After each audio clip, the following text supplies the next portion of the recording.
High বন্ধুরা, আশা করি সমস্ত বন্ধুরা অনেক অনেক ভালো আছেন। এপি ইউটিউব চ্যানেলে সবাইকে স্বাগত। আবার একটা নিউ ভিডিও নিয়ে চলে এসেছি। দয়া করে স্কিপ না করে এক ঝলক দেখে নেবেন। পুরো রেসিপিটা কিন্তু হাতের মুঠোয়, কারণ এই সবজিটা বাড়িতে সবার থাকে। আলু, শুধু আলু দিয়েই তৈরি হয়েছে। আলু সিদ্ধ করে খোসা ছাড়িয়ে ফেলে দিলাম, পরিমাণ মতো নুন দিয়ে আলু সিদ্ধটা ভালো করে মেখে নিলাম। শুধু আলু দিয়ে যে এত সুন্দর রেসিপি হয় না দেখলে বুঝতে পারবেন না। হাতের মাঝখানে রেখে আলু সিদ্ধটাকে চ্যাপটা চ্যাপটা বানিয়ে নিলাম, দিয়ে পেনিতে অল্প করে তেল দিয়ে ফ্রাই করে নেব। শুধু উল্টে পাল্টে অল্প ফ্রাই করলেই হবে, লাল লাল করে ভাজার কোনো প্রশ্নই নেই। এভাবে একবার করে উল্টে দিলেই হবে। কোনো বন্ধুরা আমার চ্যানেলে নতুন আসলে দয়া করে এই ছোট্ট চ্যানেলটির পাশে থেকে চ্যানেলটিকে সাবস্ক্রাইব করে নেবেন, আর পাশে থাকা বেল আইকনটি প্রেস করে নেবেন। তাহলে নতুন নতুন ভিডিওগুলো আপনাদের কাছে আগে পৌঁছাবে। আর কোনো বন্ধুরা যদি ফেসবুক থেকে দেখে থাকেন, ফেসবুক পেজটি ফলো করে নেবেন।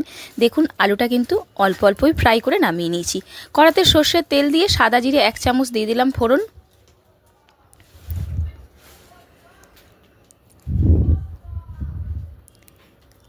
এরপর দিয়ে দেবো পেঁয়াজ কোচানো।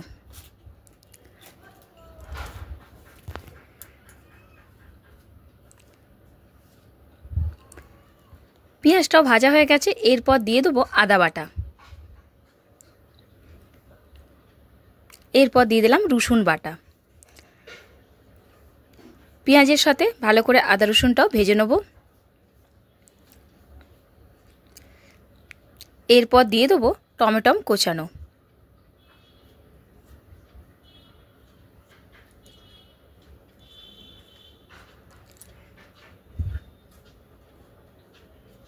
ভিডিওটা দেখার পর প্রত্যেকে ট্রাই করবেন।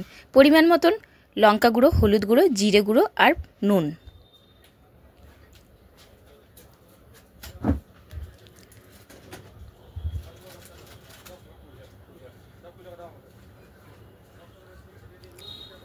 মশলাটা থেকে কিন্তু তেল ছেড়ে দিয়েছে। মশলাটা কিন্তু খুব সুন্দর তৈরি হয়ে গেছে। তেল যখন মশলা থেকে ছেড়ে যায় তখন মশলা পারফেক্ট তৈরি। এরপর পরিমাণ মতন জল দিয়ে দিচ্ছি। আলুর যতটা পরিমাণ সেই অনুযায়ী জলটা দিতে হবে।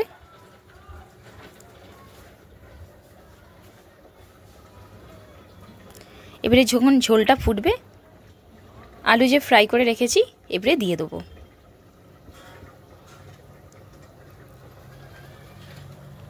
পাঁচ মিনিট কিন্তু ফুটলেই তৈরি হয়ে যাবে রেসিপিটা। এই আলু ফ্রাইগুলো কিন্তু আর গোটা থাকবে না। এবারে দিয়ে দিলাম নামানোর আগে 1 চামচ গোলমরিচ গুঁড়ো। তৈরি হয়ে গেল আলুর স্যুপ। এখন প্রত্যেক বাড়িতেই কিন্তু জ্বর সর্দি কাশি হচ্ছে, মুখ খারাপ হয়ে যাচ্ছে। একবার হলো এই আলুর স্যুপ বানিয়ে খাবেন, আশা করি ভালো লাগবে। পরের ব্লগে দেখা হবে, বাই।